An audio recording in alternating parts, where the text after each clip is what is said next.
All right, everyone. Today on the show, we have David Zorko, who is the general manager of Newschoolers.com. So, this episode actually has a backstory to it. We recorded it last week on Zencaster, which is a software that records my audio and the guest audio separately. And after we finished recording, none of David's audio worked, so we had to run it back this week on Zoom. Big shout out to David being patient enough to take the time to troubleshoot and actually do it again. So, we made it happen. So, in this episode, we talk about big overview of what Newschoolers is, who works there, what they do. We go into David's responsibilities with ad sales and kind of pushing the strategic vision for who they're aligning themselves with. We talk about who's pushing the culture, and hopefully we can continue that conversation with some of these other Newschoolers guests in the future. And then at the end, we do some listener questions. So as always, you can submit those on our Instagram at 2plankerpod. And yeah, if you like the show, be sure to subscribe and give us a rating. Other than that, hope you enjoy it. So we're here with David again after the failed recording. I'll explain the whole thing in the intro that precedes this so everyone will be caught up. So, David, thanks for joining us again. Of course, thanks for having me, man. Yeah, so as a refresher for me and to kind of set it up for everybody else, who are you and what do you do? So I am the general manager of newschoolers.com. My name is David Zorko. I've been working in the ski industry for, I guess, 7.5 years at this point. Great. So in the week that things have been messed up, we've kind of come up with a new idea. So I'm going to be running through the New Schoolers staff as best as possible to try to get a whole picture of what you guys are doing. So before we get started, do you want to kind of give an overview of the team at New Schoolers and just like a brief bit about what everybody does? Sure. So we are currently a team of 3 who work at Newschoolers full time. We're normally a team of 4, but our social media manager and digital marketing manager, Matt Kretschmar, just quit at the end of March. So we're currently trying to fill in that role. First off, trying to define what that role really is going to be, but then finally filling in those shoes once we have that clearer picture. So I'm leading the team as general manager and as the sales manager. So my main goal or my main responsibility is making sure that we've got revenue in Newschoolers and we can keep operating as a business. The other 2 people that work with me are Peter Matlashewski and Adam Spenceley, or also known as Twig. So Peter is my right-hand man for sales. He takes care of probably about half the other sales for both Newschoolers, but also for the other titles that we represent under the Adventure Sports Network. So for those who don't know, Newschoolers is actually part of a larger company. So it's the Adventure Sports Network that also encompasses Snowboarder Magazine, Powder Magazine, Surfer Magazine, Bike Magazine. Now, if you've been following the news, a lot of those titles don't really operate anymore. So right now I would almost say it's mainly Newschoolers and Snowboarder that are still kicking it and kind of going strong. So Peter and I are basically, we handle sales mostly for Newschoolers, but also for some of these other titles. Peter also takes care of a lot of operations management and making sure that, so beyond just taking care of closing deals and doing some sales for Newschoolers, he also does a lot of ad operations and makes sure that things go smoothly with the campaigns for execution. So not only for selling, but also for executing and making sure that the client's happy in the end with the product. And then we've got Adam Spenceley. Most people know him as Twig, and he is our editor. And he's in charge of our content program from A to Z. So he's got a list or a roster of journalists that he can hire here and there throughout the season for different articles that we'd create, or interviews, or event coverage. But he's also, that sort of that voice that's meant to basically be the soul of Newschoolers and why people look up to us as a reference in the ski industry for content in our space. So Yeah, so right now we're three people, looking to hire a fourth one, probably in about a month or a month and a half. Where I think we're going to put a job posting out in late May, and the main role within that is going to be managing our social media channels. And so, what do those social media channels cover right now? Instagram and Facebook. Those are the main ones that we handle on a day-to-day basis. We've been avoiding TikTok, I haven't but posted on there in a while.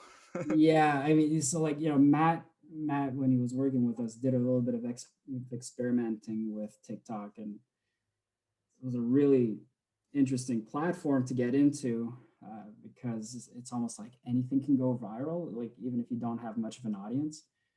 Um, so yeah, it's super interesting. It's something that we're probably not going to be able to avoid for much longer, and whoever's going to be taking over is going to have it as part of their job to develop our TikTok audience.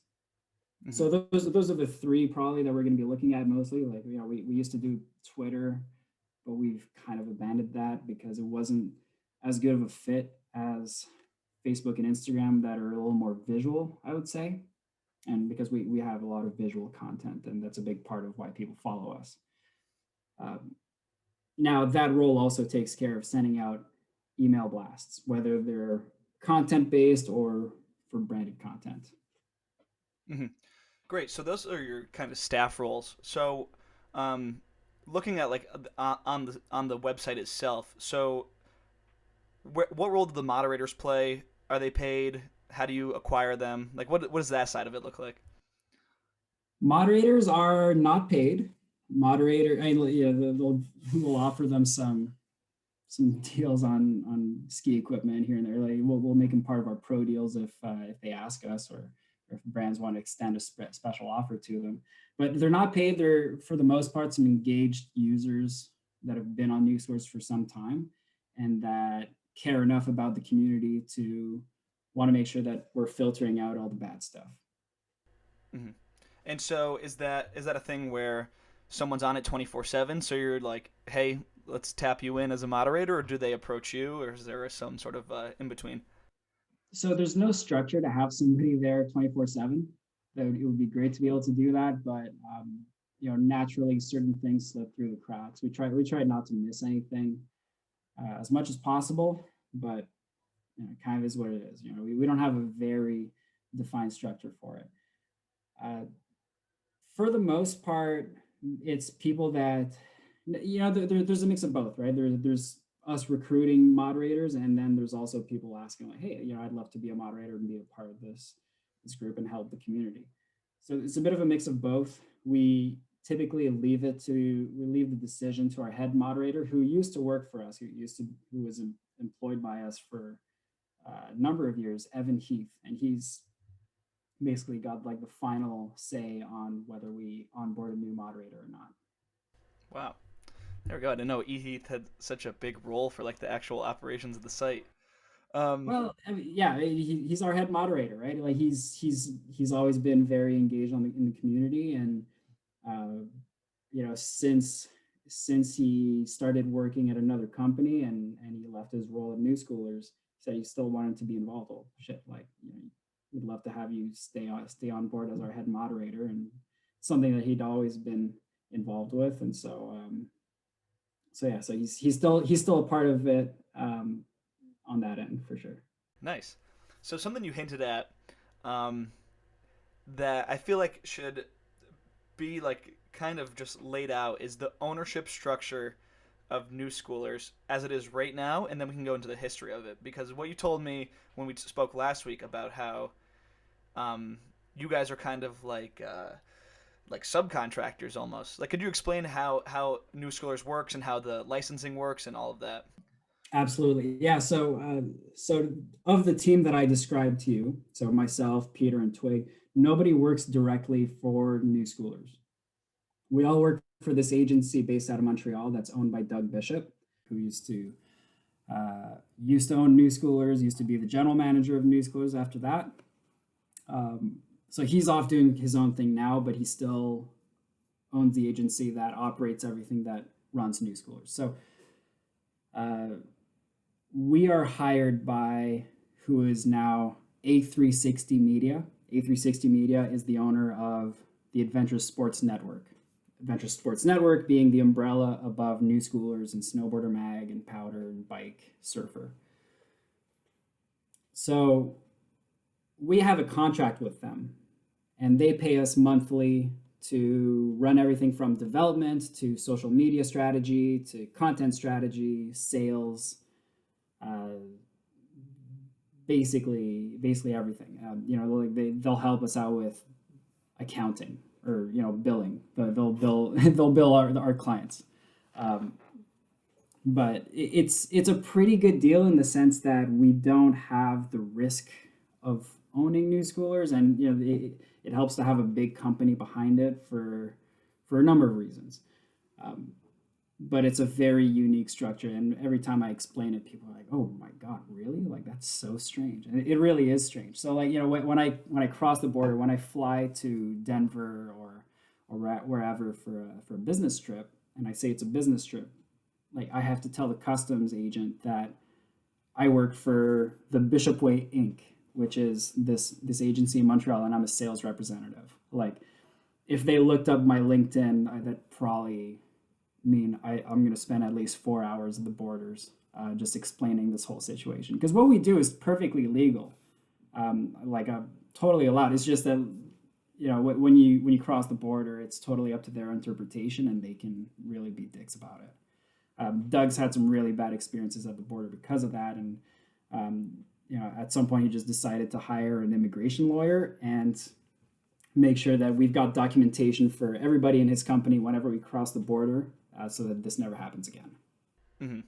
So that is confusing, but it's a good way to understand it. So from like the average person's perception, so you guys at the end of the day have no control over whether or not Newschoolers lives or dies. Is that correct? What's in our control is making sure that it's appealing enough to keep Newschoolers and not shut it down. Anything beyond that is totally out of our control. They could decide from one day to the other, Newschoolers is not making us enough money, or it's too risky of a business, and we don't like the structure of hiring this outside consulting firm. It's not like worth the upside, and so they could just totally cancel it. And they could cancel it without, I think it's like a 30-day termination clause that they've got. So they can say, okay, in 30 days you guys have no more jobs. Yeah, that is pretty intense. So I think right now would be a good time to maybe give a history of like how it got to this point, and like the acquisitions and mainly the ramifications of what happened to the other companies surrounding Newschoolers when these acquisitions and new owners came in. Yeah, so Doug and his partners, so they sold to the Wasserman Group in 2007. Now, like, there's some of these details that I'm like, I won't go into like full on details on some of the earlier history. Like, I know some of it, but I don't know it perfectly. If ever you get a chance to talk to Doug, he'll definitely be able to give you like the more in depth context behind all of it. But they originally sold to the Wasserman Group in 2007, and then there was a big financial crisis in 2008, and then they like shut everything down, and then except for like some of the smaller titles, and Newschoolers got sold off to a few other companies in the subsequent years. And Doug and his team were able to keep it alive for all that time. So Doug was basically hired, like when he sold the company, he was hired also to then manage it. That's when they had that original contract with his own company here in Montreal. So sort of ever since then, we've been running on different iterations of that contract with every owner later on. So at a certain point, we joined the company that was also owned by Powder Magazine. And now at which point, like we were now like 2 ski titles in the building. And there was almost like, even some competition in between the two. Actually, like to be straight up, there was some like pretty fierce competition in between Newschoolers and Powder for a long time. Doug's told me about it a lot, and like kind of in bad ways. It was like pretty toxic, like to be in the same company, because all of a sudden it's like if you're repping Newschoolers, you can't go talk to some of the big players, such as, call it Solomon, because Solomon is being repped by the guy who's repping Powder. And then the Powder guy is supposed to be selling Solomon into Newschoolers, but like, because he's the only one talking to them, then he'll naturally try to bring all of Solomon's money into Powder, for example. I'm just sort of going with an example, but this like went on for a number of different clients.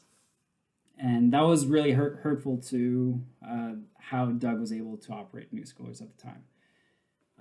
Now, in more recent years, we started like some of the bigger egos left the building, and then it left room for Newschoolers and Powder to start working together. And so I would say like in the last 2 or 3 years, I was actually able to collaborate with them a lot more than, butting heads with them, which was great. I've actually had some really good experiences working with them.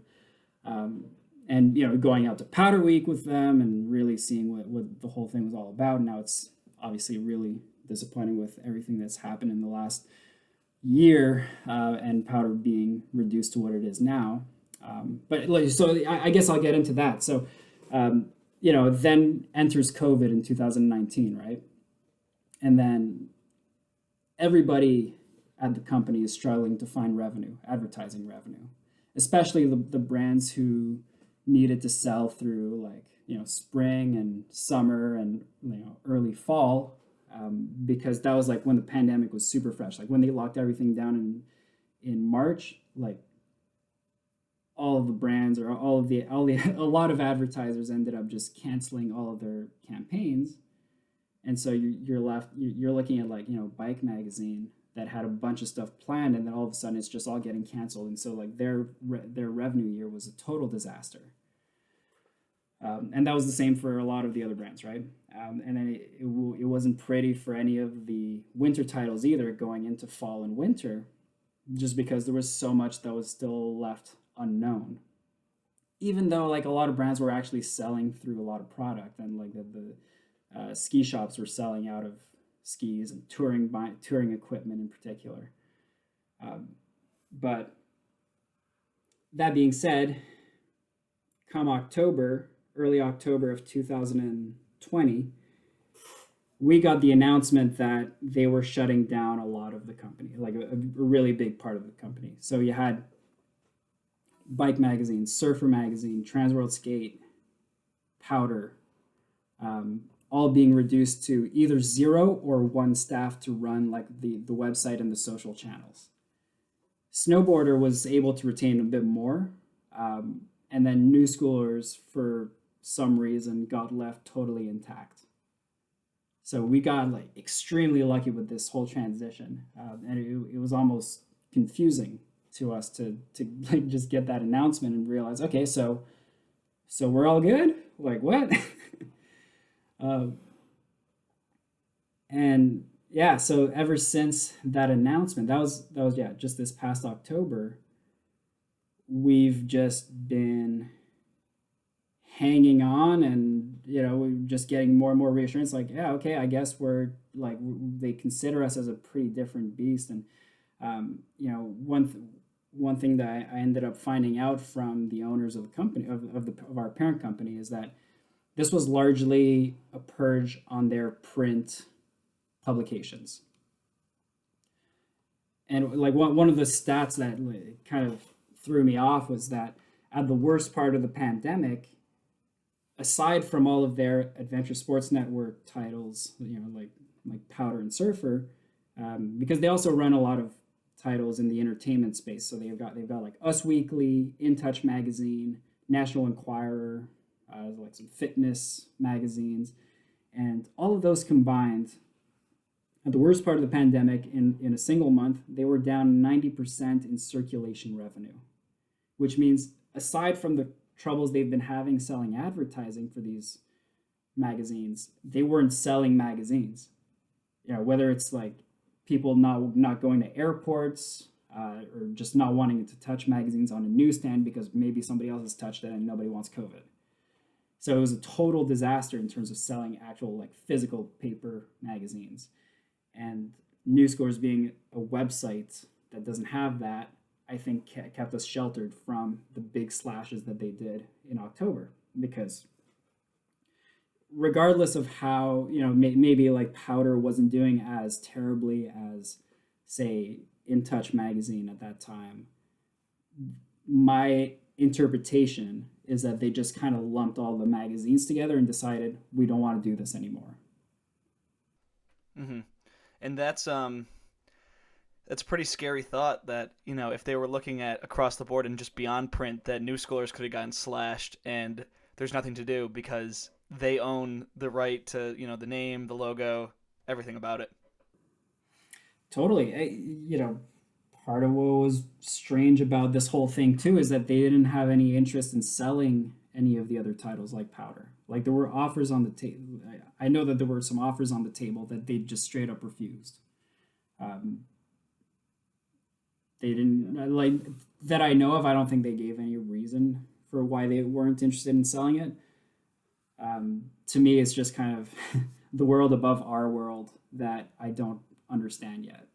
Yeah, maybe we could do some digging on that. I'll see what I could pull off. Um, who knows though? That seems like a big beast. So we'll put a pin in that idea for now, because later we'll circle back to like kind of the opportunities that provided for Newschoolers itself. Um, so like maybe go into like a little bit of the nitty gritty of what you do on a daily basis as the general manager in terms of like talking to advertisers and like what's like preoccupying your time. So we have a sales cycle that is pretty predictable from year to year, right? So our main revenue months, I would say, are September through the end of December would be the more important ones, and then like there's always some significant stuff that sort of gets rolled over into February and January and February. But right like before Christmas basically is our hot months, and in order to have all your campaigns set up in time for those months, sales cycle can start as early as right now. I was actually sending out some media kits today to some of the hard goods brands that for example participated in the ski test with us. So say like you start the cycle now, you send out media kits and you just try to have as many conversations as you can as early as possible, because come like mid August, when you're getting really close to campaign launch for a lot of these, you're often pretty overwhelmed because most brands really prefer to commit to something as close to the start date as possible, which was something that print didn't have as much of an issue with, because for print advertising, it's like there's a fixed deadline, and if you don't make that deadline, you're not in the magazine. With digital advertising, you can literally sign a deal today and launch tomorrow if you have the assets ready, right? So brands know this, and because of that, there's just like the rare few that that we very much appreciate, but that are able to commit ahead of time and leave us enough time to to plan something proper for them, and which in the end is also just beneficial to the campaign, but also it's just less stressful for us, both for planning it, but also just for time management when comes like the hot season. So if you were to meet an advertiser and you don't have the media kit on you immediately, how would you describe what Newschoolers can offer an advertiser? Like, what's the demo that you're giving them access to, and kind of what community are you opening them up to for someone that doesn't really know what the Newschoolers community is? Sure. So we're an online ski community. We're the biggest online ski community in the world, arguably one of the only ones, and our demographics are largely young males who ski park and all mountain. Now it's we obviously have some female readers and contributors as well, but it's just like if you're talking like just overall stats, you're mainly talking to 25 to 34-year-old males. Um, So, what we offer. What we offer is really access to a community that's been longstanding for a long time. It's the community that logs into Newschoolers, but it's also the social media followers, right? So depending on what a client is looking to achieve, there's different ways of targeting different parts of the community, right? Um, so for example, people who like in terms of active users that log into the website, that's where you'll really see the 25 to 34-year-olds as a predominant age group. Whereas if you're trying to reach out to like 13 to 17-year-olds, which a lot of brands traditionally would think like that's where you'll find or newschoolers.com is where you'll find those kids. We've actually had a lot of trouble renewing that kind of an audience on newschoolers.com, and like that's the kind of audience that's going to follow us on Instagram instead. So again, like it really depends on what you're trying to reach, what your target is. Both for who you're trying to reach, but also what kind of message you're trying to put together. Mm-hmm. Absolutely. And so when you're looking at the content that you guys do for like Instagram versus the website, like are some of your campaigns specifically targeted to Instagram to reach those younger kids, for example, or are a lot of the campaigns that you're doing just across the board? Like we're gonna do it on the website, we're gonna do it on Instagram, we're gonna run it on Facebook. Most of them are integrated from like through the website and like on the website first, and then communicated through our social channels. So we're I mean, you could almost see our social channels as like just like an arm extending from our main platform as like a marketing muscle. But the reality is like we probably reach the most amount of people on Instagram, and so it always has to be a strong communications tool that we can use. And that's for the most part something that advertisers will expect, at least if they're putting a significant campaign together with us. So yeah, like a lot of our integrated packages are typically going to include a distribution campaign that either goes on Instagram or Facebook or both. But really, again, it depends on what the nature of of the content that we're going to be promoting or producing is going to be. Mm-hmm. And so before we get into like a discussion about like how the culture is shifting a little bit, so when you're doing one of these marketing deals, before you mentioned last week you mentioned branded content. So what do some of these branded content campaigns look like? And because that's primarily what they're asking for, right? Right. So branded content is by far the fastest growing facet of our offerings. So being able to ask new schoolers to create something in the new schoolers' voice that's going to resonate with our audience and have a positive message for the client. So what those typically look like, it could be a number of things, right? Probably what we see the most commonly is branded articles. So words and photos when a brand works with one of our journalists, supply some assets, and then that journalist can put everything together in a voice that's going to be recognizable and relatable to our audience.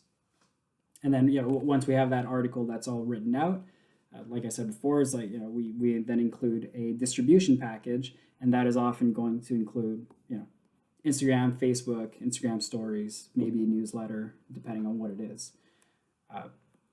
So what these look like, so could be words and photos, could be videos.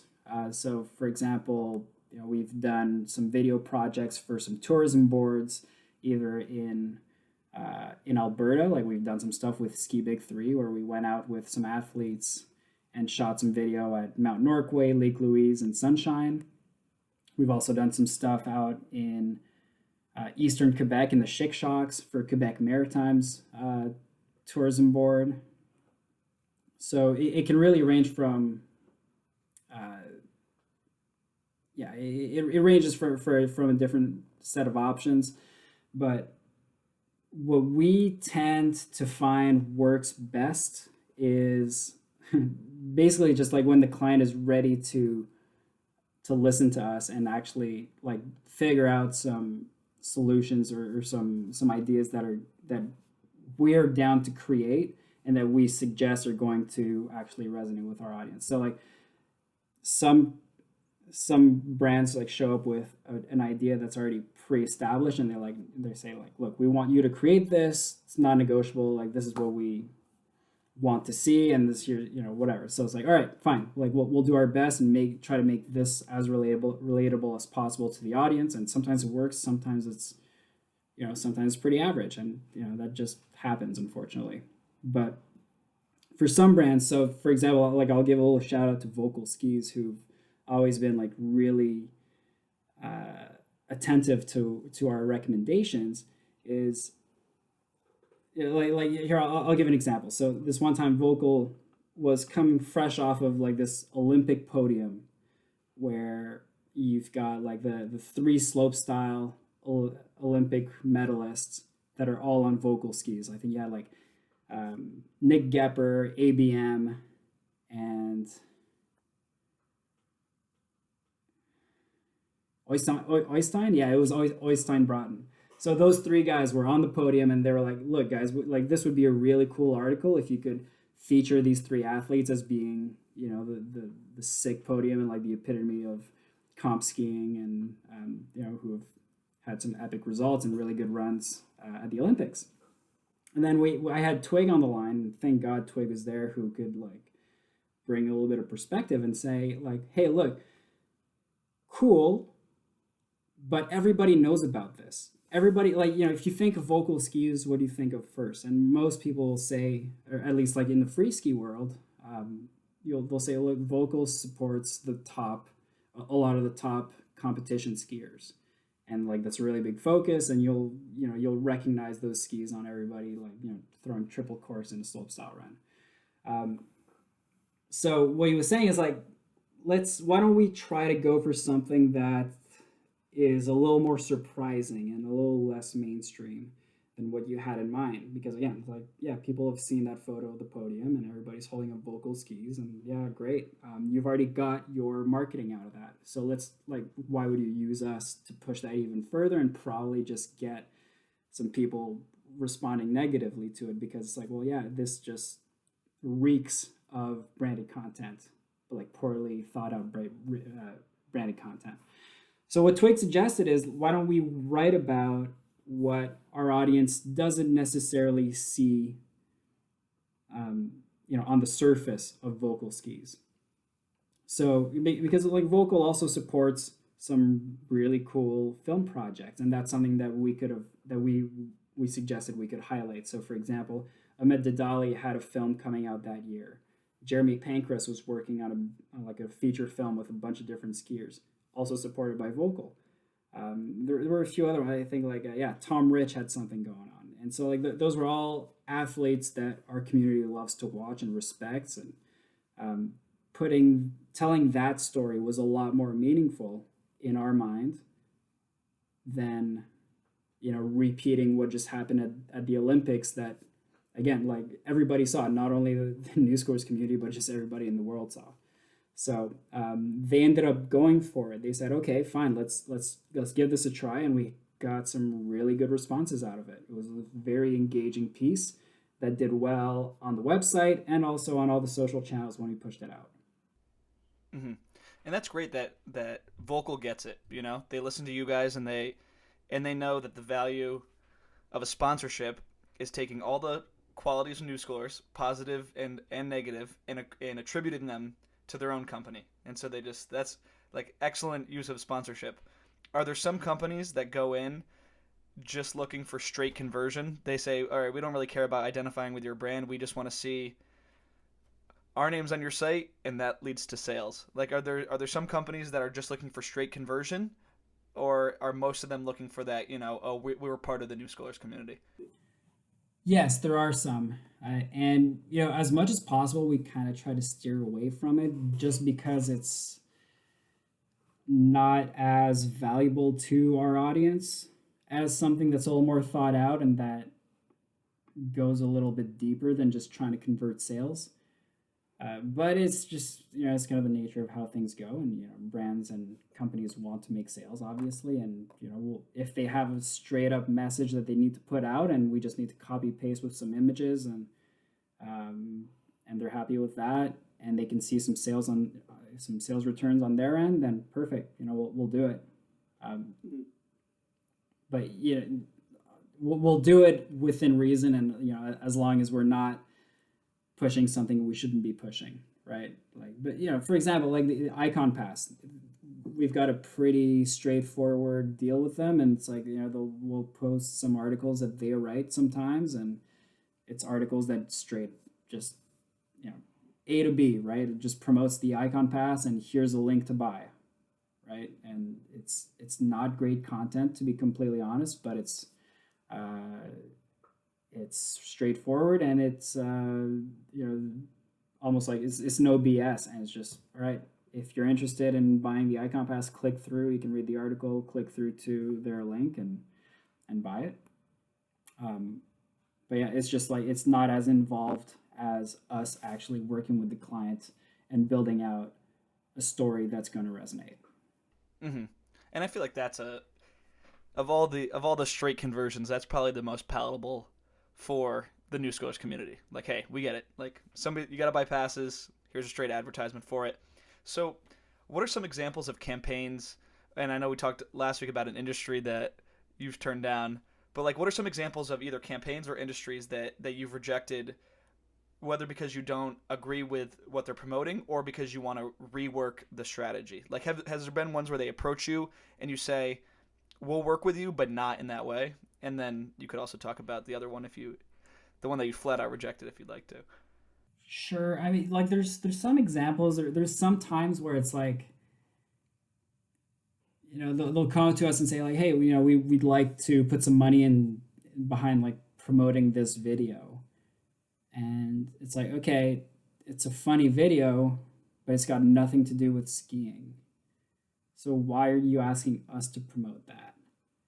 And like I'll tell them straight out, it's like I'd rather not, even if it forfeits the money. It's just like, look, come back to me when you have some assets that are relatable to us. Because like for example, at one point it was like the asset was like somebody. I'm not going to go into too much detail about what the product was, but it's like somebody eating like meatballs and pasta, and it's like, well, like yeah, your product is in the video, and like if we post this, like people will see your product, but it's going to damage our brand And potentially theirs. yeah, and potentially theirs too. It's just it makes no sense for this to appear on Newschoolers. And again, like I said before, right? It's like we'll have some Instagram posts where there's no way of hiding behind it. It's a branded post, and some people will hate on it, and that's kind of part of it. It's too bad, but whatever. But at least it has to do with skiing, right? And that's where that's mostly where we draw the line, is where like the assets and what we're promoting, it has to do at least with the sport. And so to go back to other industries that we've flat out rejected, and we spoke a little bit about it last week, but here I'll go into it again. But like we got approached by a nicotine company, or a nicotine pouch company in the past year, and it was pretty tempting to accept because it's a lot of money in a year where it was very tough to generate revenue because of the pandemic. And I was originally like considering it pretty seriously, and I the thing was going to be like a branded content series of video projects where it's like we would have to work with some influencers in the ski world to basically make some ski video, get paid for it, and then like at some point include some some nicotine pouch consumption. And it's like, okay, like let's see if there's somebody who's down to do it. And then I spoke to one producer in particular, and like he'll know who he is, but I'm not gonna name him. But he was the one who ended up saying like, hey, I don't want to be a part of this. And it got me thinking like, well, you know what, you're right. Why do I want to be a part of this? Like, yeah, sure, like the money looks really appealing, but I think as a media we have a responsibility that means like there's certain lines that we can't cross, and like promoting nicotine to an audience that potentially a lot of kids are going to see is no good, and I'd rather steer away from that. Mm-hmm. And so that's just evidence right there that David is not only in it for the money. You actually do care about the heart and soul of New Schoolers, and it's not just all about the branding. And while you were talking about, just flat out advertisements on the Instagram, I'm just scrolling through, and it takes a couple scrolls before you see like just a straight logo of something. Like I'm looking at this Pacifico, but it's part of a contest. So I think that you guys do a very nice job of intricately weaving in advertisements without people noticing that they're advertisements. Thanks. I mean, well, in the case of this Pacifico thing, it's like, yeah, it's like pretty obnoxious, like very big branding, and you basically think you're looking at a web banner, right? But it's an incentive because you can win a trip to Vail. So it's like some people hate on it because they're not seeing some fresh skiing content, but we also got a lot of signups for that contest. So there's a bit of a balance. Totally. And so what you brought up earlier, I think it was an interesting way of describing it. So right now, Instagram is viewed as an arm of newschoolers.com. But when do you think if ever the shift will happen that newschoolers.com is just a branch of the Instagram, because it seems like it's tipping towards that New Schoolers, the Instagram page, is almost bigger than the website itself. It's it's an interesting question because maybe that shift's already happened and we just refuse to accept it. It honestly would be such an easier business to operate without the website, because it's such a complicated website that it takes a lot of maintenance, and we need a web developer on staff who can continue to keep the website alive. But the thing is, it's a good point, because like a lot of people see us as an Instagram account rather than a community, especially the people who didn't grow up with New Schoolers and the people who are discovering New Schoolers for the first time, say in the past 3-4 years. Now, when is this shift supposed to happen? I don't know, man. Maybe it's already happened. Maybe people get burnt out of social media and short clips and want to revert back to longer form edits. In which case maybe there could be a shift back to news scores, and at which point I hope we'll be ready with good enough technology that it'll be appealing enough for people to stay. It's a tough one, man. We've fought being completely dependent on social channels for a long time, and we ended up kind of giving up on that because it was just like, well, we're just going to become less and less relevant if we don't develop these channels properly. So, when I said, Instagram is an arm for newschoolers.com, I almost meant it more for, it's a distribution tool for our branded content that lives on the website first and foremost, because we can have like our longer form content there. And so it's like,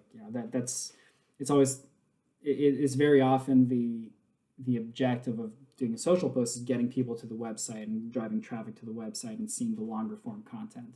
And then it's like what we'll put up on social is more of a snippet of what you can see, of like the full picture that you can see on the website or on the app.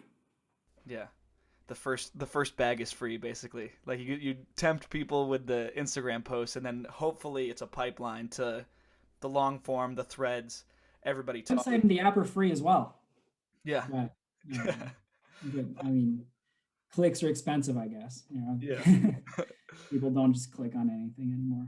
Yeah. So, do you think that and this is something that we started talking about last time, and maybe we could expand on, like, who's the driver of the new school culture? Like, I think that it's definitely, oh, well, I don't know, maybe like this, you can kind of give your perspective on this. I personally think that it's the website is where the culture is driven, and that everything else permeates from that. Like it's a kind of like symbiotic. Like the website drives the culture, but it also reflects it. Do you think that's the case, or do you think that there's, like the Instagram's driving more of what the trends are? Like what trends are, where are the trends being driven? Yeah, it's an interesting question, and what like my perspective is that there's not a single there's not a single driver for the culture right now. I think as the operators of the website, we try to reflect the culture as much as possible and adapt to where it's going. I think we drive a little bit of it for a certain group of skiers or a segment of skiers. But I also think that there's a lot that happens on these social channels and on YouTube that that don't stem from the website. And I think we stand for something that's niche and something that's that's got a significant amount of following, but we're not the only ones. Especially thinking about new school culture, like there's a lot of athletes that are around, like just looking at the competition scene and these athletes that have their own big following just from having been on the competition circuit and winning medals, who for some of them, like they have more Instagram followers than Newschoolers does. Andrea Rigettli as an example, right? And we'll cover at what athletes like him do, just like we cover who every competition that happens, on the world circuit and at X Games and Dew Tour. But I don't think you can eliminate people like him as drivers of the culture, even though it's not the same direction that we're pushing the culture into. So again, like we try. I think we try to reflect where the culture is going on the website. But in terms of finding, who's driving the culture, I think it's a number of people. Mm-hmm. And you mentioned this during the discussion about COVID, but there's been a lot of people venturing into the backcountry. But backcountry skiing is very much not new school skiing. Like those are two distinct styles. But do you feel like the backcountry is starting to bleed into the website, and that it's becoming part of the new school ski culture? Because people are still doing tricks in the backcountry, but it's not what it originally looked like. So what are some of these things that are kind of coming into the community that you're sensing, and that like future trends to look out for? No, absolutely. Touring equipment is the fastest growing category on well with our audience, really. So not only for the content that we cover, I don't know if you've been like keeping up with what we've been posting as content this season, but like we onboarded one of our we onboarded a contributor last season that we brought back on board this past season, Cy Whitling. And he's an illustrator, but he's also a writer. He's been doing some really original content that we've never really had the privilege of having on Newschoolers in the past, which was really refreshing to have. But he writes a lot about touring and getting out in the backcountry and being safe about it. And that's the kind of thing that maybe you look 10 years back and people would be like, well, why the hell is this on Newschoolers, right? But again, like the culture is shifting, and people are getting more interested in touring. I think I've been touring more days than I've been skiing at the resort this year, personally. Yeah, I think people getting into the backcountry is just it's like a natural progression of the sport that our audience is also getting into, especially with COVID. That's been accelerating that. And especially with resorts having shut down last season as early as mid-March, when like some seasons, seasons at some resorts go on until even June. So there was still a bunch of snow to ski.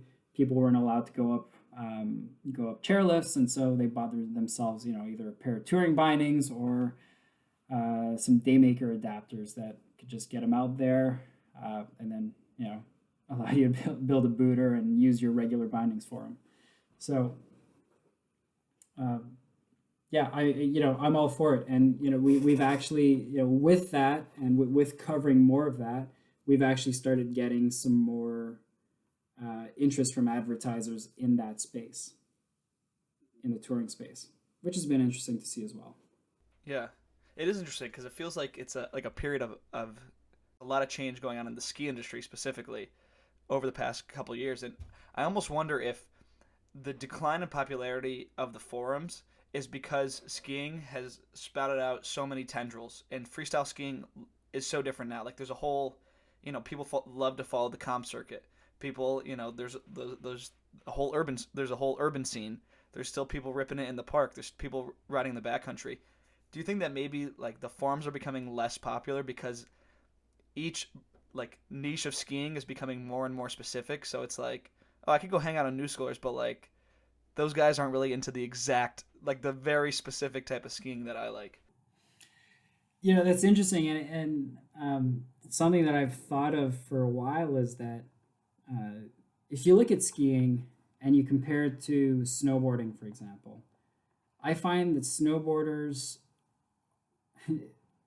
and I hope this is politically correct, but I find snowboarders to be a lot more homogenous, whereas skiers are just so segmented into different facets of skiing, right? Like you can identify as a backcountry skier, or you can identify as a resort touring skier that does all mountain, or you can identify as a park skier or somebody who just skis powder on the epic powder days, or you can identify as a racer.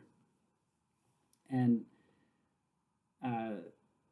I find like in snowboarding you don't get as much of that, where it's like, yeah, we're all part of snowboarding. We're all part of this like revolution that went away from skiing, for example. There was a really big movement back in the 90s. And Newschoolers kind of had that revolutionary feel when it first started, and when we had twin tips, and it's like, we want to be the guys doing tricks like the snowboarders are doing, but we want to do it skiing. Whereas today, it's like new school skiing has almost integrated a bunch of all those other facets, where it's like, you can be an all mountain skier that butters everywhere and that also does 360s off little cliffs, or you can go touring with you go touring, but you build a booter, and then you go do tricks all day. So I'd say I don't think that that's necessarily what's bringing the decline in engagement on the forums. I think that's got more to do with just the trends of where people are having these conversations, and it might be more on Facebook groups. It might just be more like people posting on Instagram. Now the forums are still active. They're not what they used to be 10 years ago, when it's like there's new replies every second for the top 15 threads. So yeah, I think where the conversation is happening is a big part of why you don't see that same action going on in the forums, but really It's like factors beyond skiing. It's like consumer preferences almost. yeah, I mean, it's just like general trends of how people use their mobile devices and how people use the internet. um, and then yeah, going back to that question about ski culture and the different facets of skiing. I just find that skiing is a very segmented sport, and it's harder and harder to define what a new schooler skier is, because it could mean a lot of different skiers. it could be somebody who's again doing tricks off cliffs or buttering in powder or skiing park and urban all year. Hmm. I mean, it really comes down to, obviously it's a hard question to answer because it's like an identity thing. Like, people struggle with that all the time. Who am I?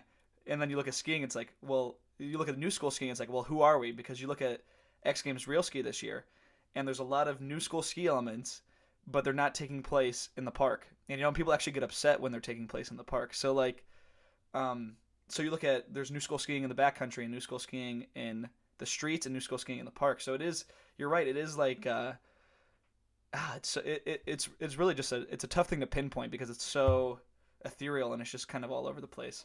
And I saw this kind of just turning a corner here in the conversation. I saw this reflected in your award show because you guys had the best trick contest, and I don't think any of the tricks took place on the same surface. There's a best trick in the park, all within the same category. There's a best trick in the park, backcountry, streets. So how do you guys, especially with the award show, and we can kind of talk about how that came about, but like, how do you guys deal with awarding skiing when it's so hard to define what like new school skiing even stands for anymore? Yeah, that best trick award is a really good example because I mean, one of the tricks wasn't even really a trick. It was Alex Hagel, or was it Pabin? It was Pabin's switch carve underneath a rail. Oh, that was Hackle. Yeah, yeah, that was from Hackle, his real right? ski. Yeah, Yeah. yeah. So, yeah, and it's like, well, you how do you judge that against, like the switch quad that Matej Svancer did in the park? And it's like, well, there's absolutely no way to compare this with a professional critical eye, right? Like it's just way too different. And so that was one of the awards that we had to leave to the community to vote on because you try to you try to decide on that with judging criteria, impossible. So it's like for the award show we had we had two categories, right? There was the there was the judged category of awards and the voted category of awards. And so like the best trick, best style, and was it just best trick and best style? Like those are the only two that come to mind right now. But those two were judged because no, sorry, they were voted on because like there was no way that we could have asked the judges to vote to actually decide on that, or the staff. Um, so yeah, so it was a pretty important distinction between the two. So it ended up really being a popularity contest, and in the end, Henrik won with a nose butter switch front flip or nose butter super corked 540, which was insane to watch live. I remember watching that live and like jumping out of my couch, like holy shit, that was cool. But again, like does it make sense to reward that as the trick of the year versus a switch quad? Was it 1980? No, I don't think so. But Yeah. Or even looking at a trick in the street, like who's to say that a trick in a comp isn't harder than like busting your ass and like risking life and limb like on a street rail that like is not actually meant to be hit by skiers. It's very hard to measure. So I think that you guys made a good decision leaving that to the community. So if anybody's upset, it's like, well, blame your peers. Like, who cares? Um, so the other thing I wonder is how do you guys assemble a representative crew of skiers to do the actual judging for the judged contests? we handpick people that we think are going to be a good voice for the New Scores community. So our judges this year for the awards were LJ Strenio, Alex Hackel, uh, Will Wesson. We had Twig. Twig, our editor, was one of the judges. He was our head judge to make sure that he also needed to manage the process, so he was kind of like by default a judge. We had Katrina Siegfried, who is a long time member of the News Source community, and who's also produced a lot of video over the years. Who else? I feel like Hackle, LJ, Will, Katrina, Twig. Yeah, I think that was it. Those 5 judges. So how we select them is we just handpick them. We just decide. We like we see who's available, who's down to do it. But like first of all, we start with like a top selection of people that we know are going to have a good opinion. For example, like LJ has judged X Games Real Street. Will has judged IF3. Hackle, has a good eye as an athlete, but also as a filmmaker. Katrina, long-term member of the community, has produced video, and is opinionated just from what we know and have seen with her engagement on the site. Yeah. No shortage of people with strong opinions on the website. No, definitely not. Yeah, that's awesome. And so let's shift this because I'm sure Twig will have a bunch of opinions on the culture, and I don't want to get too caught up on that. So the circumstances of the transition in ownership and the cuts because of COVID kind of open up some of these possibilities for you guys to innovate and do these new things. So the 2 things that stick out to me are the Newschoolers Awards and the ski test. And so let's talk about like the awards first and how being affiliated with DoTour through the parent company kind of helped you guys with that whole process. So I don't know if you would like to start with like a history of the Newschoolers Awards and kind of how they first came up. How the Newschoolers Awards first came up was totally random and just a giant strike of luck. So we'd been thinking about doing an award show for some time, but we also knew that if ever we were to do it, we would have to basically put money out of our own pockets on the line in order to make it happen, because the people that we talk to are not going to support an award show, such as, think about like Armada Skis, right? Like, why would Armada Skis support an award show where they don't know if they're going to win an award, and say like Line and K2 end up having all the athletes that win awards, right? So it's something that, like, also having worked on IF3 awards in the past, I know that the endemic sponsors are not going to support it.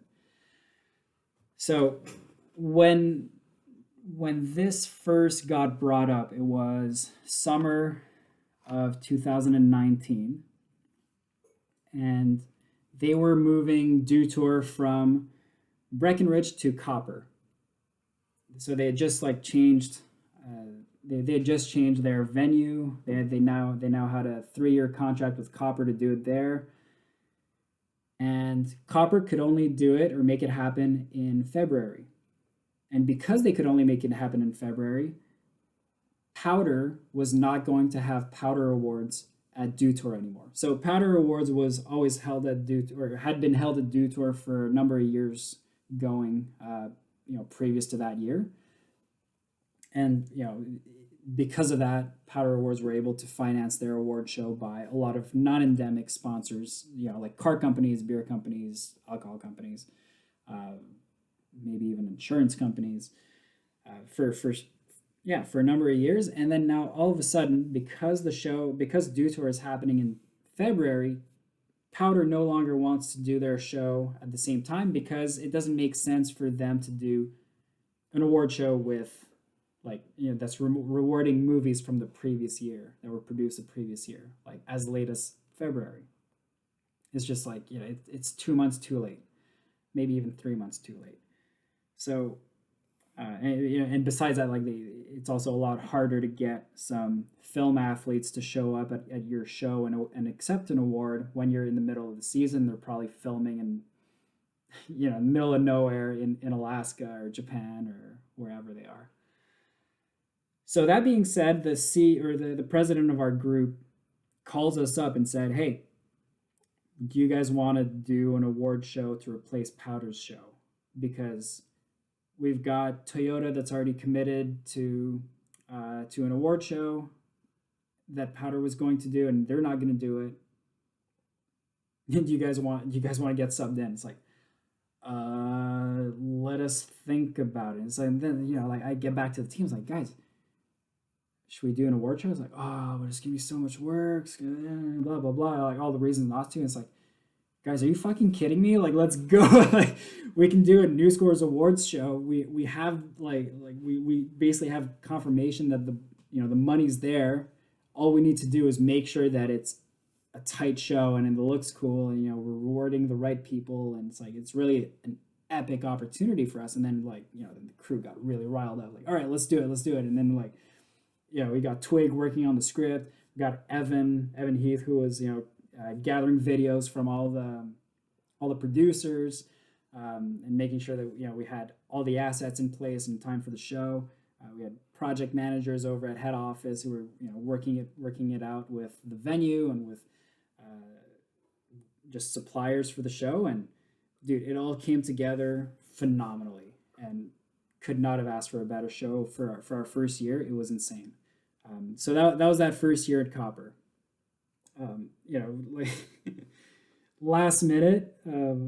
So we had Steve Stepp, who was hosting the show, and we were all like super excited about it. But then last minute, we got this insane snowstorm at Copper, or like everywhere in Summit County. Like I think something like 40 inches that fell overnight. It was fucked. Like all of a sudden, like all the highways to get to Copper are closed. Steve is stuck in Vail. We have to like get him a hotel overnight. Like this is the day before the show. He needs to stay at a hotel there because he couldn't make it out to Copper. Turns out like 2 hours before the show, he was able to make it out, and like they opened the pass, and then he made it. And then it's like we did one super quick rehearsal, and then that was it, showtime. And it went out. It just went really well, anyways. We were when we thought like Steve was maybe not going to make it, we started scrambling like, okay, well, who's going to host the show? And we were like, all right, Matt Kretschmar, you got this. It's like he was getting ready to like grab the mic and just like tell a few jokes and replace Steve last minute, but thankfully that didn't have to happen. Yeah, that's awesome. And then so that was 2019. Did you guys do one in 2020 at all? So sorry, no, so that was February 2020. Okay, okay. That was I might February have, I might have 2020. misremembered what you said. Yeah. Yeah, so summer 2019 is when we first heard about it. And then it's like this is summer 2019 telling us February 2020 you guys could do this show. And you've got Toyota's sponsorship already. So that left us enough time to put everything together and create all the video assets and get some judges together, blah blah blah. And because it was a success, they the parent company basically said like, well, look, if you guys want this spot again, we're doing Dew Tour again in February next year. You can make this a yearly thing. Like, fuck yeah, absolutely, we want to do this yearly every year, and then COVID hits, and all of a sudden Dew Tour has to cancel. But we were still able, we were still able to retain some sponsorship from from the Dew Tour deal. So like Toyota was still on board for doing a show, but we did everything virtually. And so we had we basically rented out a studio in Winter Park. We had a producer out there. We had our host Connor Smith, who went out there to host the show in front of a big green screen studio, which was, honestly, like the studio and the set was like really on point. It was sick. And like they had hosted some NHL events there before too. Like it was really professionally done. But man, was the show a disaster. I don't know if you got a chance to see it. I watched it. Yeah. I wanted to punch the screen like 10 times at different points during the show. I was like, oh my God. Like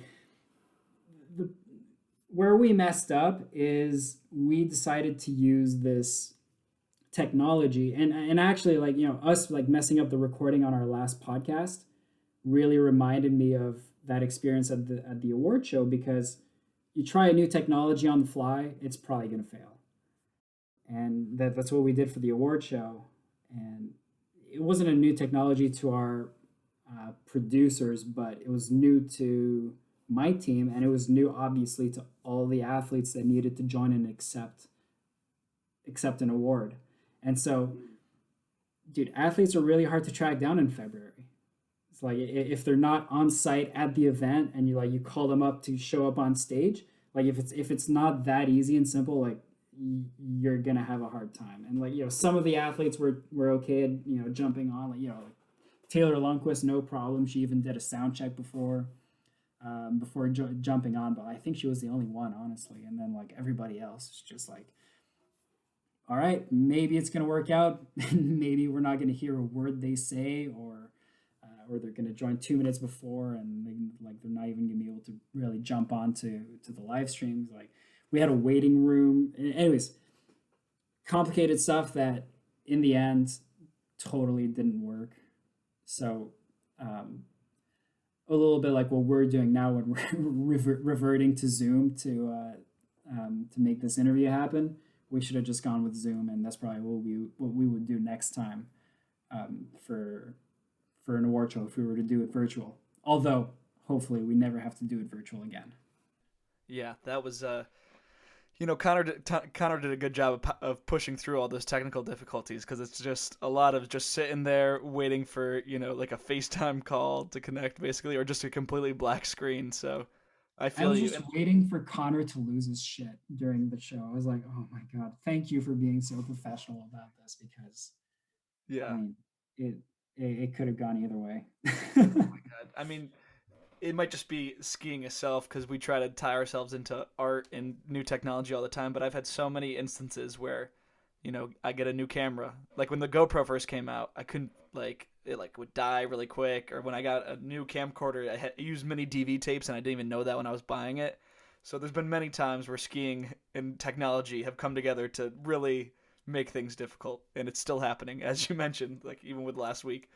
Um, so another side of what you guys were able to benefit from, um, due to like the ownership structures, you guys were able to do a ski test that was formerly like powder used to have a corner on it, but you guys were able to do it this year. So you want to go into like some detail about the ski test and how you have a busted elbow now, and just the whole story? Yeah, so at the start of April, we hosted a ski test at Sunshine Village.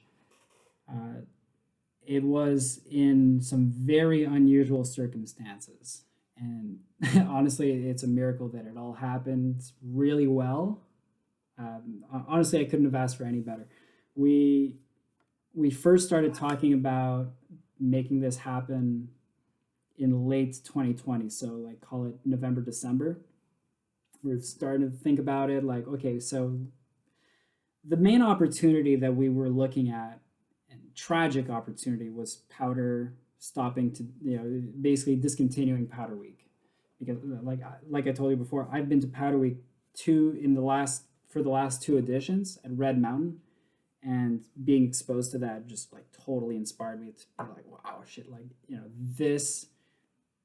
this is an incredible event that we should try to replicate for Newschoolers. But also, because we were part of the same company as Powder, it was almost like a conflict of interest, or just this difficulty to pull the trigger on it when it's like there's already, I'm already like selling one of these, and it's already, there would be some significant overlap between the Powder test and the Newschoolers test. Like, we're not talking to the same audience, and we're not always testing out the same skis, but there is some overlap. Like if you're talking to, for example, J Skis or Armada, they would probably send some similar skis to one test and to the other. So for example, like, the J Skis Vacation made it to the Newschoolers test. It was also at the Powder Week. For Armada, like, they sent us the Stranger for Newschoolers. I feel like they might have had the Stranger for Powder Week also. Anyway, so like, there was some significant overlap, and basically enough reasons not to pull the trigger while Powder Week was still happening. And then when Powder Week got officially canceled, we figured, okay, so what would it really take for us to make this happen? Because all of a sudden there's this gap in the industry where, like, there's one ski test that's been removed. That's a gap in marketing budgets for a lot of brands. Although, we also had to balance it out with the fact that most marketing budgets are slashed because of the pandemic. So, it was definitely a risk going into it. But what we realized is, the main thing that we needed to lock down was a valuable resort partner.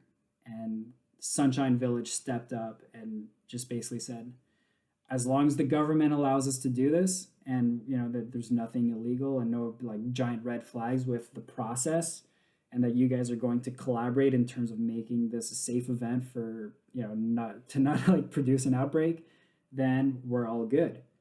And they like supplied us with some lodging, some food for the whole week. They helped us out with receiving shipments and shipping skis back to brands. Like they were a huge part in making this happen. Hmm. And I'm not sure if we mentioned this, but this was in Alberta, Canada.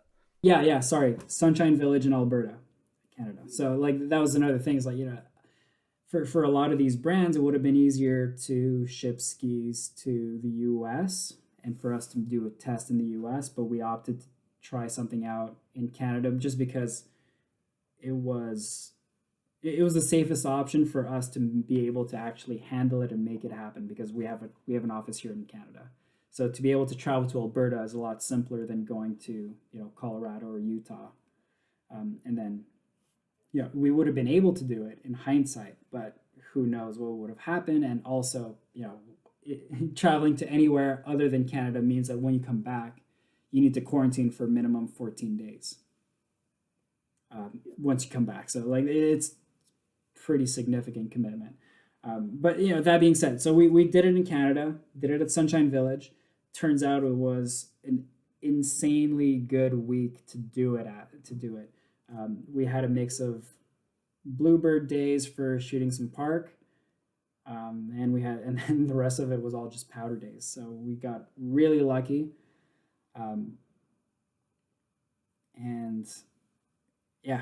So leading up to this, so aside from this just being like a sick week, leading up to it, part of the work, a big part of the work was Peter and I just hitting up the brands like, hey, do you guys want to be a part of this test? Like, before even deciding that we were going to do it, we sent out uh, some emails just feeling out the pulse for people, people's interest in this. And most of the feedback that we got was positive, and it's like, yeah, if you guys do something, we would love to be a part of it, as long as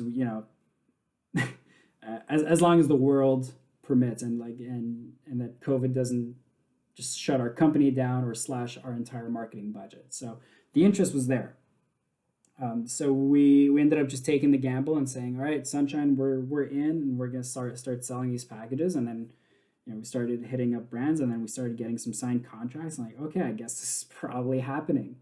And then next thing you know, yeah, we had 15 brands signed up, 28 pairs of skis that we were testing throughout the week. And so, what did the testing look like? Like, what sort of criteria and tests are you actually measuring? So we had two different types of skis, right? We had park skis and we had all mountain freestyle skis. All of them are sort of we were evaluating them mostly on the same criteria, just being part of different categories. So the criteria that we had, there was stability meaning both stability at high speeds going through choppy snow, stability when you're landing a jump, landing from a rail, landing switch. So that's like overall stability, what you'll see when we're reviewing skis. Playfulness and flex. So how easy are they to butter, to nose press, tail press, and just like ski differently. We had performance on soft snow, so whether it's powder or slush, and then performance on hard snow, so ripping through groomers or on ice. Now, fortunately or unfortunately, we didn't have any ice at Sunshine just because we had such good conditions. But we had some really good groomers that we could just practice carving at, and getting some shots of doing that. But yeah, in terms of what the testing actually looked like, we had 3 different sessions per day. So we had a morning session and then 2 afternoon sessions. Morning session, so say like, testers take a pair of skis in the morning. We're going to be shredding that until lunchtime. we would separate out into two groups because we had two different filmers, and so each filmer was responsible for getting shots of their group of 3 or 4 testers throughout that morning or afternoon, and then skiers had to basically try out those skis on as fair of a playing field, as compared to other skis as possible. So, the nature of doing a ski test is you're not always going to have the same conditions for each ski. But as much as possible, we try to sort of leave that behind. And when we're asking testers for their feedback, it's like, okay, so you tried this park ski on a pow day, for example. It's like, okay, well, how did you feel the swing weight? And like when we're out on the mountain, it's like, okay, if you're gonna hit this cliff into pow, like, try doing a shifty and get a feel for the swing weight and how it would feel spinning on a jump or out of a rail. Like some of it isn't perfect, obviously, but as much as possible, we try to test skis for their intended use. So, park skis will take to the park as much as possible, though, park skis are also typically pretty good for all mountain as well. So, we kind of take them all over the mountain. So yeah, it wasn't a super structured format, which allowed us to ski a bunch of different stuff for each ski, which was really cool too. Which also made this test very unique, I would say, as opposed to the other tests that are going on. Mm-hmm. And are there any concerns with advertisers? Because these companies that are selling skis are like bound to try to advertise with Newschoolers. Do you have any fears that you rank one ski higher over the other, that down the line that would bite you in the ass, and they'll be like, hey, like you gave us kind of a bad review on the ski test. Why would we want to give you money to advertise on the site? So, like part of this is just it's part of being in a ski test, right? Like you're exposing yourself to whatever opinions you're going to get from the testers that are trying out the skis. But the reality is that also there's, at least in my experience and with the skis that we tried out, like I don't think there's really such a thing as a bad ski, but it's finding who's the right person for a certain ski. And that's the other question that we ask our testers is like, okay, so suppose you didn't like this ski. Why didn't you like the ski? Oh, I don't know. It was too stiff, or it was too soft. It's like, okay, so say the ski is too soft. So you prefer a stiffer ski. Who would like a ski that's soft like this? Like, oh, well, probably somebody who likes buttering and doing some flat ground tricks and getting really playful, whether it's in the park or mini park or just having fun all over the mountain when there's no jumps or whatever. So it's trying to open your mind up to, again, like who is the right consumer for this ski, and that's what we try to find out with the ski test. And then at the end of it, like we do give awards to the skis that our testers preferred. We're going to be deciding on that probably in the next couple of weeks. We already got all like the numbers and the feedbacks from our testers. Now it's just like compiling everything, all the data, and the quantitative and the qualitative information that we got out of that, and then coming up with, I think we're gonna have like anywhere between 10 and 15 awards to give out to our top skis. So yeah, that should be coming out in the next couple of weeks. Awesome. And so how did you bust up your elbow? Because you are in rough shape right now. Or improved condition from last week, but still your arm is like a whole, it's like a tie-dye right now. Yeah. It's a colorful arm. So luckily this was on the last day of the test. So it was on the Friday of the test.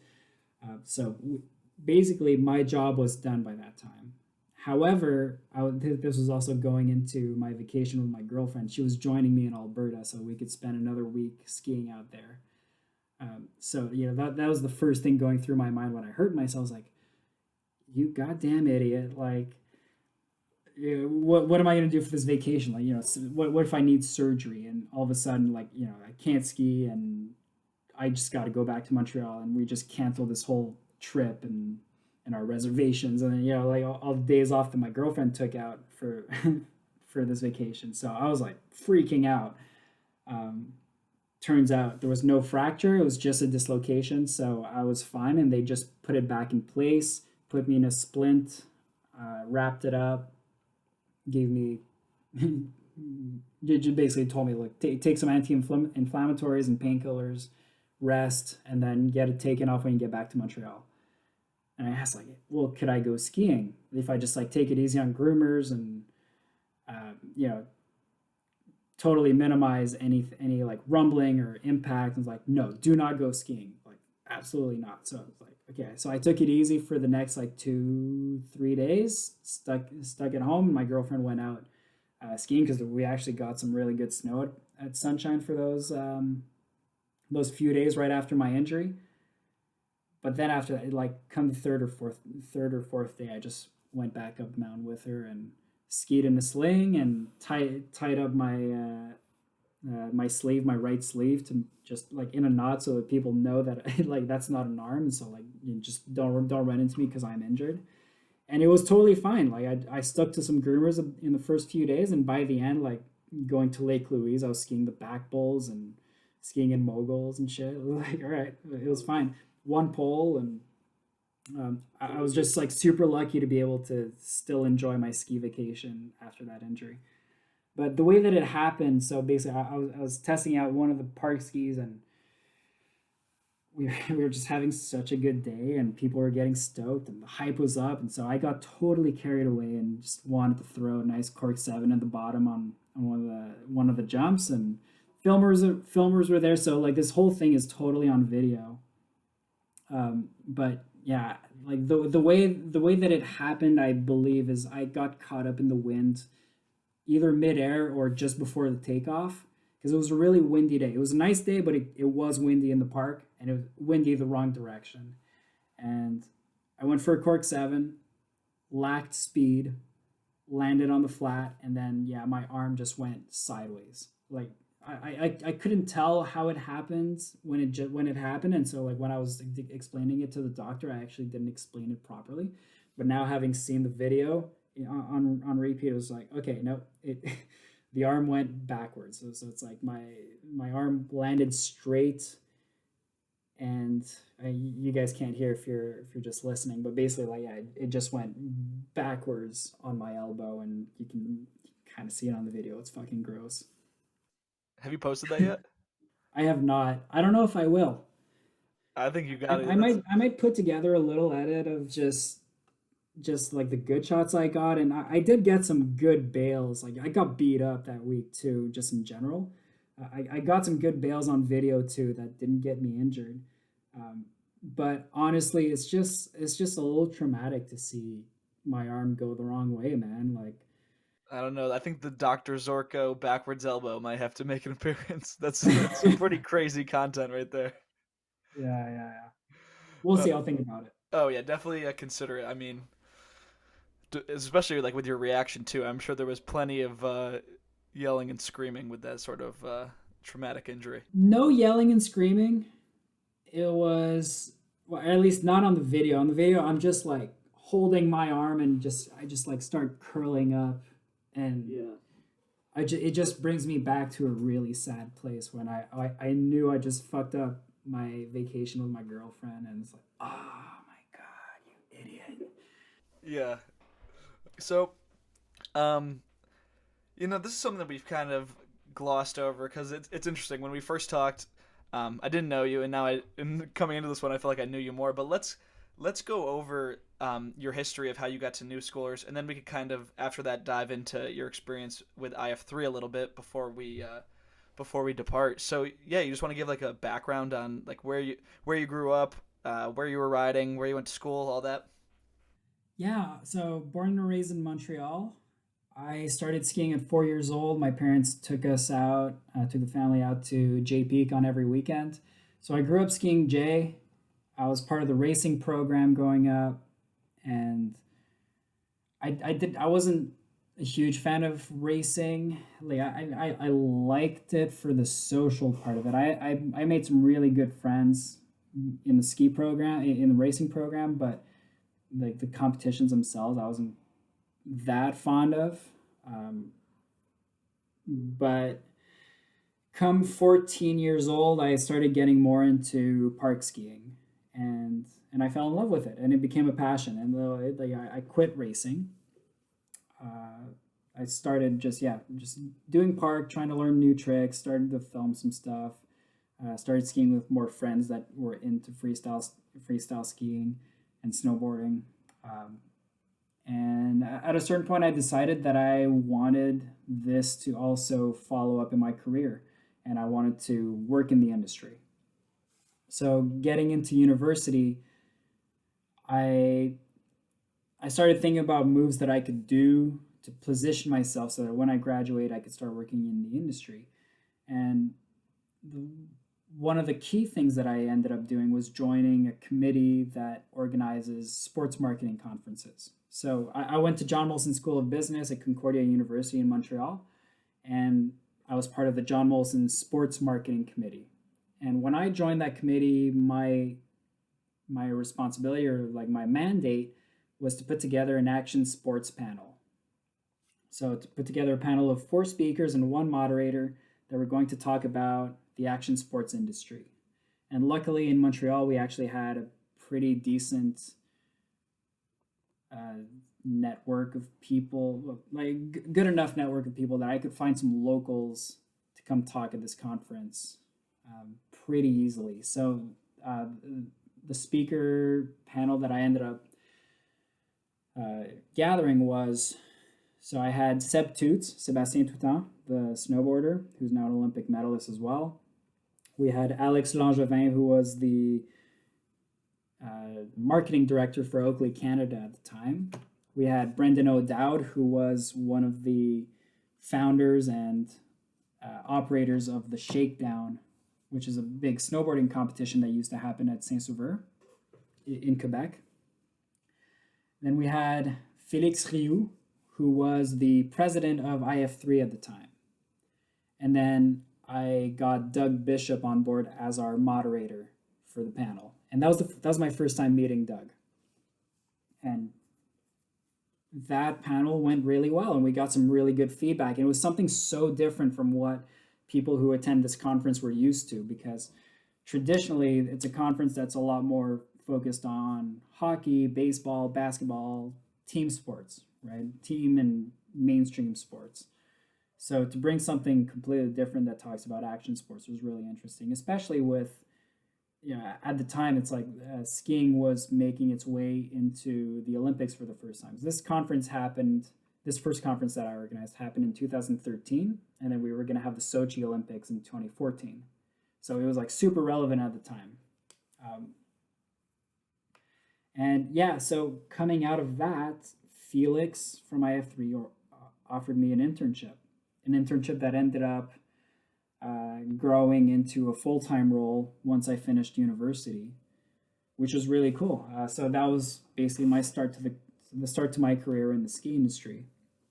And what was insane for me at the time, and what was like a springboard to my career, was just having access to that network that Felix had already been developing over the years, from just being part of the industry, being a photographer, being a marketing manager for Solomon. Like he was coming in with so much experience and so much knowledge in the industry and so many contacts that myself getting into this internship, and this internship was based on a sales role. It was like a sales and marketing internship. So all of a sudden, like, I need to start pitching sponsorship to brands to jump on board with IF3, and for a lot of these first ones, for the important renewals, like K2 Canada or whatever. Felix would join in on the calls, and so I would learn a lot about just how his sales process went. But also, like, he didn't really like doing sales, so that gave me an opportunity to really develop my own skills and style, like selling style and whatever, in this role, while also developing a network very early on in some pretty highly established workers in the industry in some important brands.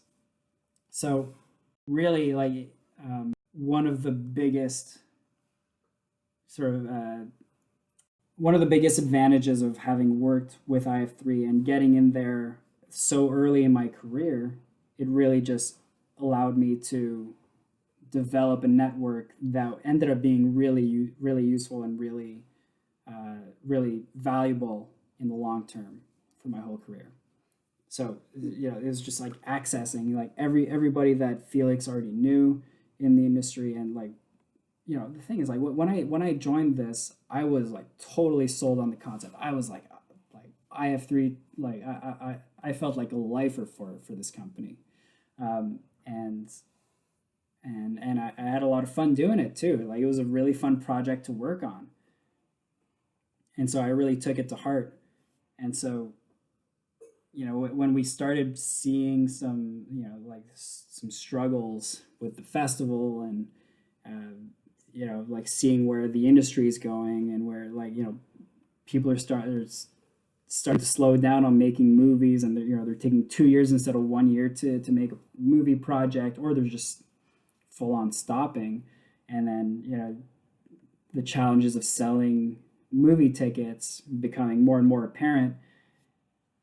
It was scary. It was sad. It was almost a little depressing. And um, I think in the end, you've already interviewed Luke, who's now running IF3, and he's taken IF3 to different different avenues, right? And I think that was totally needed for the festival, right? Like, the way that Felix and I used to run IF3 was completely different than what it is today. And there's a reason for that. It's just like the market um, wasn't supporting, or like the industry wasn't supporting what we were doing enough anymore. And not only was the industry not supporting it, but like the market wasn't as present as it used to be for movie premieres. Just because, and I think you can attribute a lot of that to social media and how all the content is so available throughout the season. So, um, so that being said, like, I worked at IF3 for, call it, 3 years, and then I got approached by Doug Bishop and Travis Towsley at Newschoolers, at a transition period where, like, we had put a hold on the IF3 festival in Montreal. And so, I did have some free time, and they approached me about doing some part-time work with them. I accepted and started doing some sales for them. And it was a cool sort of change of pace. Like, still a small team, still working in the ski industry. And then I realized, like, oh my god, like, a lot of these contacts that I'm working with at Newschoolers, it's like the same people I used to work with at IF3. So, like, there was so much overlap with what I used to do, and my network that I already had that was pretty established at the time. And then at one point, Travis, who was my supervisor doing sales at Newschoolers, decided to move on. I don't know, he was maybe burnt out on the project, wanted to do something new. He quit. And then, like, all of a sudden I needed to make a choice between, okay, like, do I want to fully commit to this Newschoolers thing, take over Travis's role, or do I want to keep doing what I'm doing, like doing some part-time work for Newschoolers, and still wishy-washy doing some stuff with IF3, and then letting Doug hire somebody else in Travis's role. At which point I decided to go full on into the Newschoolers project. And from then on, I became the associate general manager under Doug for Newschoolers. I was basically handling all the sales. Doug was in charge of managing the team and the journalists and development. And then after that, he, like, after a certain amount of years of doing that, Doug started to train me to take on a full on as general manager, showing me how to manage developers, the journalist team, basically everything, accounting, managing P&Ls, and interacting with the parent company, and blah blah blah. So it was a long learning process, longer than I thought it was going to be, but what a ride. Yeah. And so, what year was that you officially took on the title of GM? I think it was early 2019 because so early, yeah, February 2019. Is that? Yeah, February 2019. We went through a big transition that I actually didn't talk about earlier in this conversation, but uh, the Enthusiast Network, which was the previous owner of Newschoolers, sold the Adventure Sports Network to American Media Incorporated. And when they did that, they fired half the company.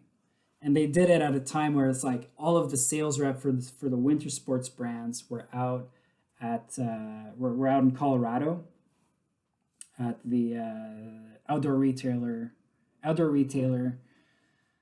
trade show, and so everybody was out there selling and meeting the clients, and then all of a sudden everybody gets called back to California for a general meeting, and they're not telling anybody anything.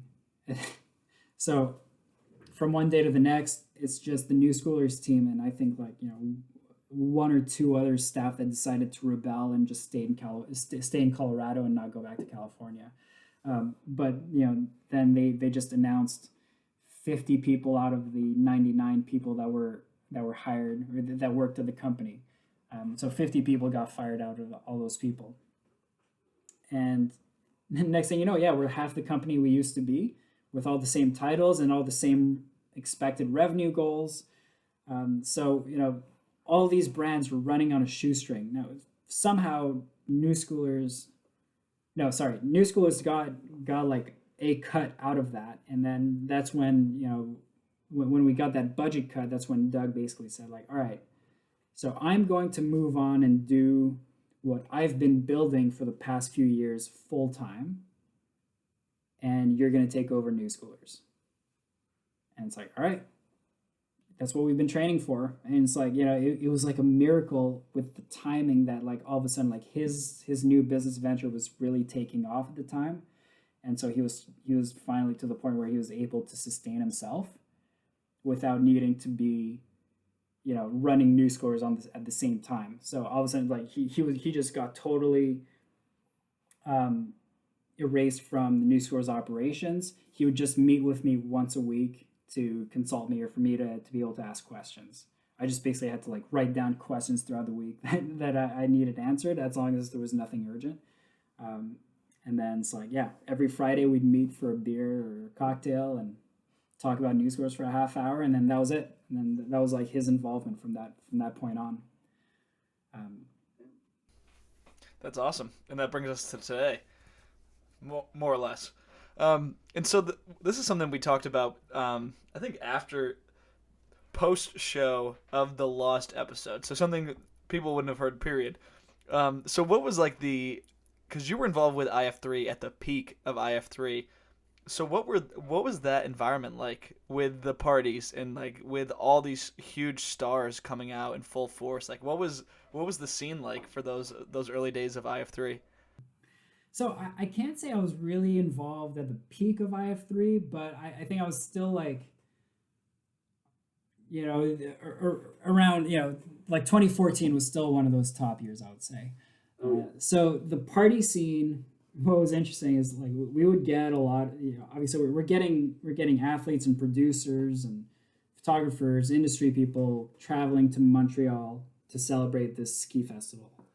And Montreal is well known for the party scene, and we would always throw 2 to 3 parties throughout that weekend. So we had like a launch party and then like theme parties for the like Friday and Saturday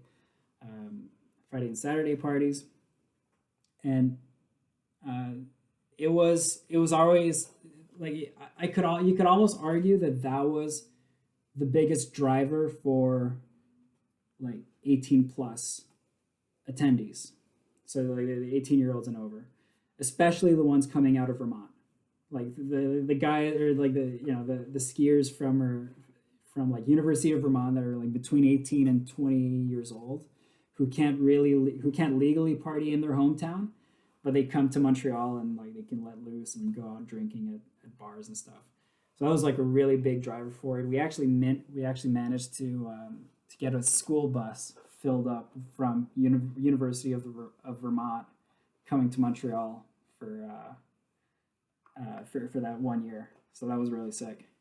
So my question for you, and I asked this for Luke, but he's kind of post this era of like the true insanity. Um, what was it like dealing with the venues when you're approaching them, saying, "Hey, like we want to bring all these kids who really have no like legitimate party experience, like in a controlled setting, just besides house parties and like other crazy crap." So you're bringing a bunch of maniacs there, and then you're also going to bring like a bunch of skiers who are also like on their own pretty nuts. So who are you approaching? How are you approaching them? And what sort of relationships are you forming with these venues year after year? Yeah, so the venue selection was very important because it almost needs to be an indestructible venue. So that year, 2014, my first year hosting the festival, we we did the award show at a pretty fancy place in the old port of Montreal. It was like the place is called the Phi Center. They do art exhibits. They're like well known as a cultural driver in Montreal. And for some reason, like they were interested in hosting our award show because it's cultural and like showing the best and nicest ski films in the world from the past season. It was something appealing to them conceptually. But what they didn't realize is that the industry people are probably the most destructive ones. Just that first night where we had the award show and the launch party, I mean, like our attendees destroyed a urinal. Like who does that? So like destroyed a urinal. People like spitting on the walls, like putting stickers everywhere, and it's like at the end of it, like the place was a total mess. And like that's the kind of place that said, okay, well, you guys are never welcome back here. Like thanks for coming, but here's your invoice for here's the invoice for the urinal repair, and please never come back. Whereas some other venues like Les Foufounes Électriques, I don't know if that rings a bell if you've ever been partying there, but that place fits the description perfectly. It's indestructible. It's got a pretty good capacity. It's got a stage for a rock show. We had a rocker party there where we had a cover band playing like a bunch of 90s and 2000s classics. It was really sick. So that's the kind of place that we really enjoyed working with, mainly because of just how the place is built, which was basically stainless steel everywhere. Yeah. So who's their usual tenant? Is it like concerts or is it like a club? Like what's this venue like? So their typical customers are probably, and this is like totally stereotypical because it's not a place that I go to very often. I don't even think I've been since that party, but I would almost say it's like 50 plus who day drink, Okay. or like, Yeah. those are the people you'll see during the day. And then at night, it's like metalheads who like cheap beer and watching rock shows, you know? So, So it's just the perfect scene for you guys. It's not like a skier bar or anything. It's not like a, An opera bar with a bunch of rich people hanging out. It's oh, well, definitely not that. Definitely yeah. not that. But you were saying you've been to Trash Bar. Mhm. Trash Bar is a place that we've hosted parties at a couple of times. I think we've had 3 or 4 parties there overall. So like 2 at like actual festivals, and then like 2 other ones for just other events like video contests that we've done at IF3. And those guys are always like super down to work with us, and they're accommodating, and they've got a great venue for it. Again, like very very grunge looking. It's not fragile at all. It's built to last, built to have like skateboarders in it because like it's actually got a skate bowl in the bar, um, and a pretty decent capacity, but also small enough that you get like 200 people in there, and packed, and it really gives a good ambiance and good spirit to the party. So we've had a few parties there too, and aside from being a sick venue, they even like that year. So no, not 2014, but 2015. So my second edition of the festival, when we had another launch party at the Trash Bar. They had an amazing night. They sold a ton of beer. It's a crazy party. And then the next day we had the JP Eau Claire memorial screening. The guys showed up, like the bar owners showed up and like gave us a check for $500 for the foundation.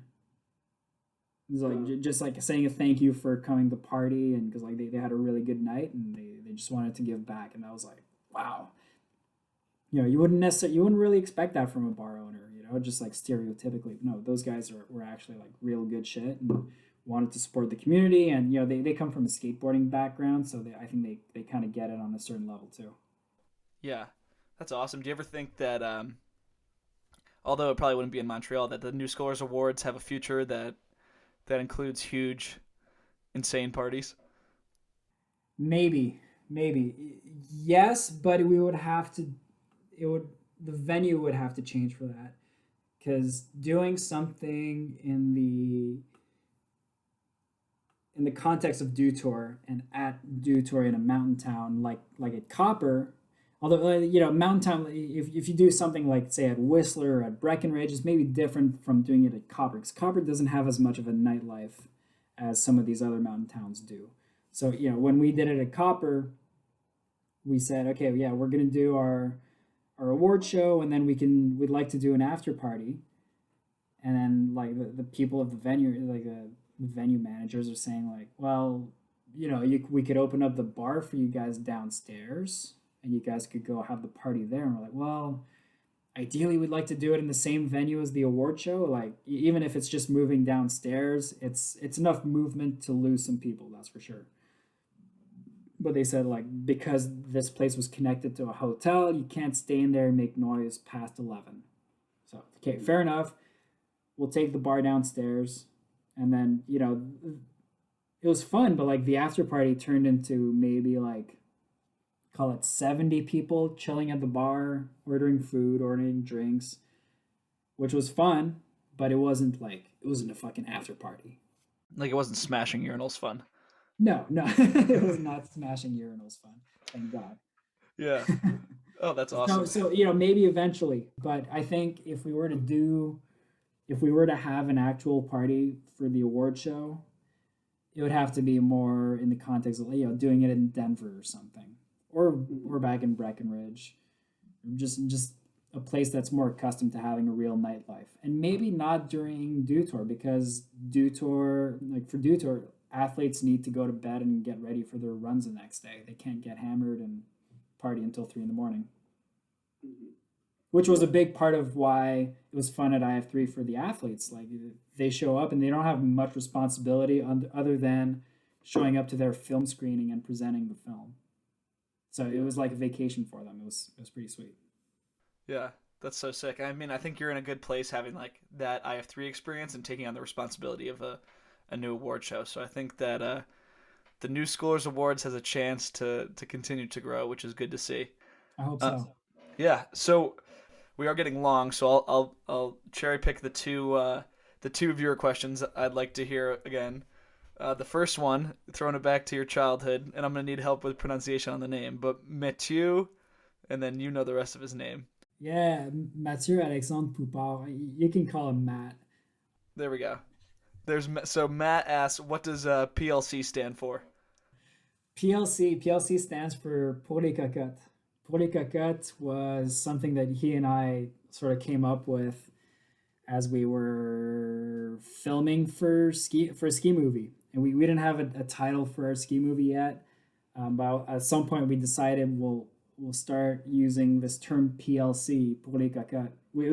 Pour les Cocottes means in pretty much a direct translation to English, for the cuties. So basically like justifying us going skiing and trying tricks or filming ourselves as a way of appealing to the females. So we almost like we made a film called PLC, and we basically decided that we're going to justify everything that we do as a move to get with the ladies, and that movie was a lot of fun to make and produce, but it was very long, and it was just as I was starting to work with IF3 while finishing university, and so it really took up the last bit of free time that I had, and so I had a bit of a mixed experience with it because it was just a lot of work.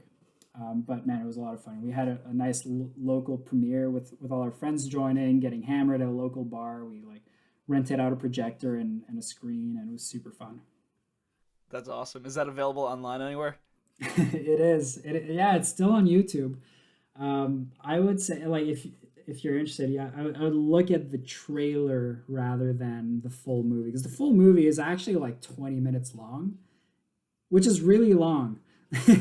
Like looking back in hindsight, and to be honest, the trailer has all the bangers. So Yeah. So for the last one, this is from Sebagato, from IF3 Chile. So he says, tell the viewers about your experience in Chile when you were down there with him. oh, Chile was a hell of a time, man. So I went down there. I think it was summer of 2015, which is winter of 2015 in Chile, and it was my first time going down to South America. I got greeted at the airport with a joint. These guys know how to receive guests. At least, it was funny. So, like, I get in the car with them. This is my first time meeting them face to face. We'd had a bunch of like Google Meets calls or Skype or whatever. And I get in the car with them and they're like, so, bro, you're from Canada, right? Like, well, yeah, like we've been talking for a while now. You know I'm from Canada. It's like, yeah, so you're down with the weed, right? I'm like, yeah, sure. And it's like he just like whips out a joint that he rolled up like just for my arrival, and like we like hotbox the car as we're driving to the mountains from Santiago. And then we get up there and we get to this place called Casa Corona, and it's like this epic house with a crazy view in the mountains looking over Santiago, like into the valley, with like an epic sunset too. They do a lot of just like shoots and like private events over there. It's owned by Corona, so it's Casa Corona, and Corona was one of the main supporters of their festival that year, and I think probably in the years to come after that too. Uh, but yeah, man, like talk about getting treated properly, dude. Like, I had an insane experience out there. So both out in the mountains and also for the events that they hosted in the city. Like those guys did it properly. They were good at just getting good local engagement, local support. They really had their shit together. So big ups to that, and it's still going on today. I think it's only grown since that time that I went there for their first edition. So yeah, man, big ups to Sebagato and also to Andres, who those two guys were my main boys out in Chile. That sounds like a lot of fun. I would love to get to that event one day. Um, and so for the last question, we'll just kind of close it out. So for all the young guys listening or anyone that wants to like start a career in skiing but not as a professional skier, like what would your advice for them be? Yeah, I think get involved. Just get involved, build your network, meet people, get your name out there. You know, offer to help for no compensation. Like if you really want to get into it, like it's a very small circle of people that work in this industry, and it's very easy to uh, you know to get some to meet somebody who knows most of the people that you want to talk to, or that you would want to be introduced to move your career forward. So you do some favors, you get favors in return. So I think like if you really want to get into it, meet as many people as you can, because there's really not that many people to meet. And so if you meet somebody, chances are they know somebody else who's pretty important and who could probably help you out later on. So, I think get into it with the right intentions, and just do the right moves, plan ahead, and have fun, man. Because that's what people who get into this industry for, work in this. That's why people work in this industry. Is not just because of the money. Obviously, it's a fun industry to work in.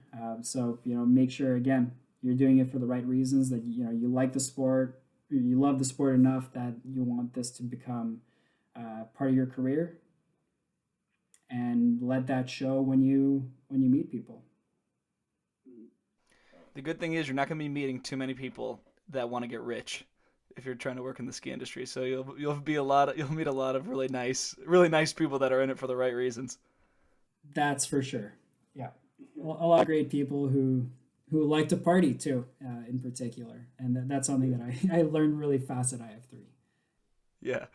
All right. Well, David, thank you very much for coming on. Thank you for taking the time to redo this all. I think that we covered basically every point we covered in the Lost episode and a bunch of new ones. So that was awesome. Thank you. Yeah, thank you, man. Really appreciate it. Have a good one.